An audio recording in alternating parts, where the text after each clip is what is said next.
Umpisahan natin doon kay Bato de la Rosa. Nako, mananawagan daw po sa Korte Suprema si Bato de la Rosa, mga bossing. Ano?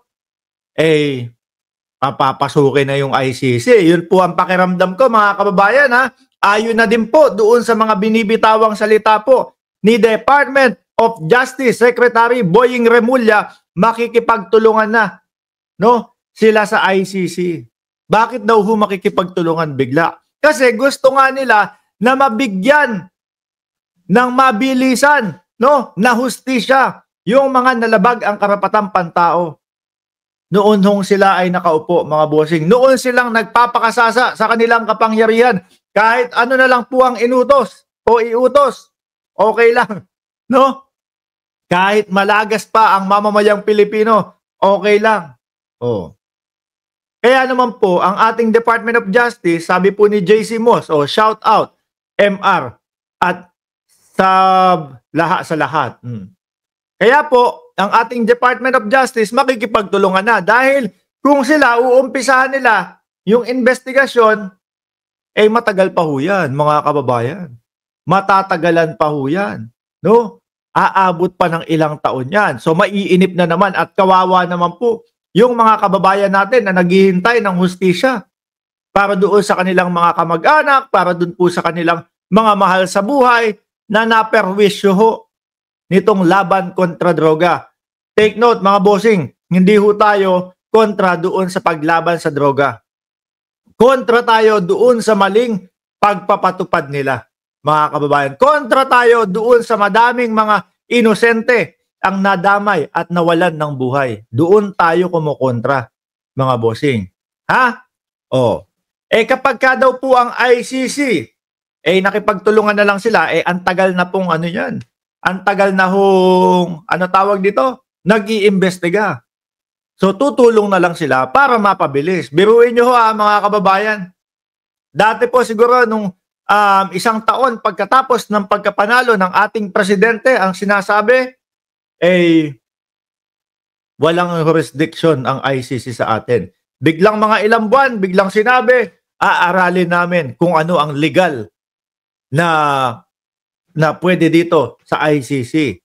Sumunod po, yung sumunod po is pwedeng pumasok, no? Hindi lang kami makikipagtulungan sa investigasyon. At ngayon po, makikipagtulungan na, mga kababayan, sa investigasyon. Malaki ang posibilidad at talagang pwedeng makipagtulungan po. Ito po, mga bossing, balita dyan. Si Bato mananawagan sa Korte Suprema. Pa rin ng ICC ang Pilipinas, pero dapat din na respetuhin anya ng gobyerno ang korte kung hindi man ito magdesisyon. Yan ang papag-usapan natin. Atras natin konti, Banat! Tutulog naman sa Korte Suprema si Senador Bato de la Rosa sakaling maglabas na ang International Criminal Court ng arrest warrant para sa kanya. Sa panayan ng ABS-CBN News Channel, sinabi ni de la Rosa na lilinawin niya sa Korte Suprema kung may jurisdiction pa rin ang ICC sa Pilipinas. Ang alam niyo po, mga kababayan, ngayon wala na, di ba? Putol na. Dahil nga po pinutol ni dating Pangulong Duterte, mga bossing. Pero paano naman po yung mga panahon ng 2016 hanggang 2019 na tayo po ay kasapi pa ng ICC. Ibig sabihin, pasok pa rin po yun sa jurisdiction, mga bossing. No? Ibig sabihin, sakop pa din po tayo nun. Kaya lang naman po, tinanggal, binaklas, inalis, no, ng dating Pangulong Duterte yung connection sa ICC. Ay nako. Dahil siya po yung iimbestigahan At halata po, mga kababayan, yung motibo. Kaya bumaklas ang dating Pangulong Duterte. Ayaw maimbestigahan. No? Madami na pong nagrereklamo, merong investigasyon na po nung 2017 something. Uy, ito na naman si Baugbog. Nandiyan ba si Baugbog? Pasok po yun lahat, mga kababayan. Kaya si Bato, kahit na magtanong yan sa Korte Suprema, ganun lang din po ang sasabihin sa kanya. Baka sumama lang po ang loob niya, mga bossing, no? Sa Korte Suprema. Halata naman po mga takot yan Halata pong takot na takot. Alam niyo po, mga kababayan, napansin ko lang po sa ating Vice Presidente, nung nanggigil siya, no, doon sa detention hall, detention cell ng House of Representative. Alam niyo po mga kababayan, ano yun siguro may 2 araw makalipas pagkatapos pong banggitin ni Secretary Boying Remulla na malaki ang posibilidad at talagang makikipagtulungan ang Department of Justice sa sa ICC. Doon po nagsimula nang nagwala po mga kababayan. Paano ba naman? No? Tatay niya yung makukulong, tatay niya yung papasok sa oblo. Tatay niya yung pupunta sa dahig. Hindi po sa Hague ha, dahig. Sabi ni Janelle Van der Hars, nabugbog na yun kay Atty. Libayan. Grabe sampal niya sa mga DDS. Ken Sniper, yes, matulog na din ang impeachment kay Tambalustay. Diba? Matuloy na din.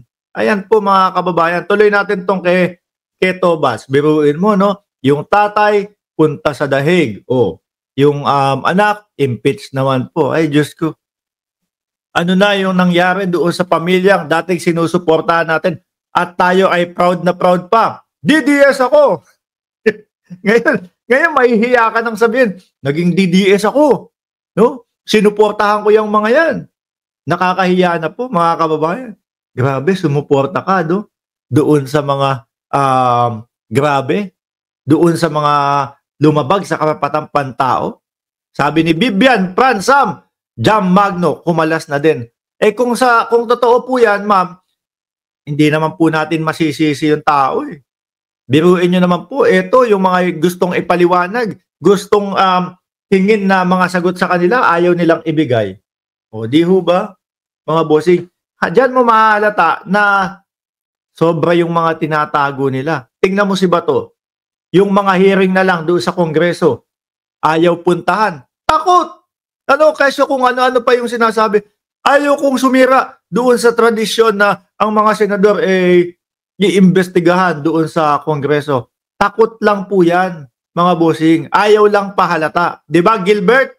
Solid Marcos kami. Sabi ni JB De Chrome, hi Mark, watching from Chicago. Naku, nandiyan, kailan ba ako? Tatlong taon na, 4 na taon. Nandiyan ako sa Chicago.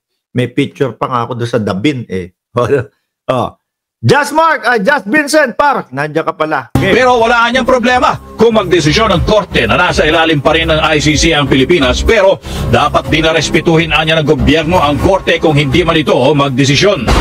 Walang problema kung desisyon ng Korte Suprema na nasa ilalim pa tayo ng ICC. Magaling naman kaming magtago Kilala naman ang tropahan namin sa pagtatago Di ba, mga kababayan?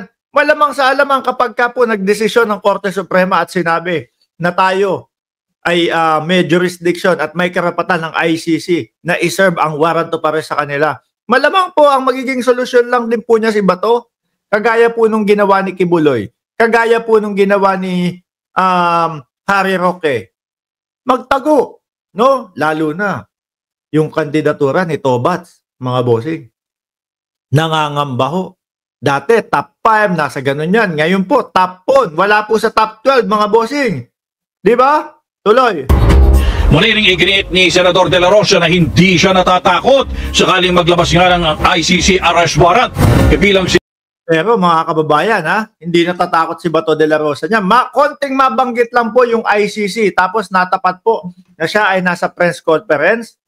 Naku, nagwawala ho yan. Napapasigaw po yan. Biruin mo ba naman? No? Kalmado yung utak, biglang sasabayan mo ng tanong. Ano po masasabi nyo sa ICC?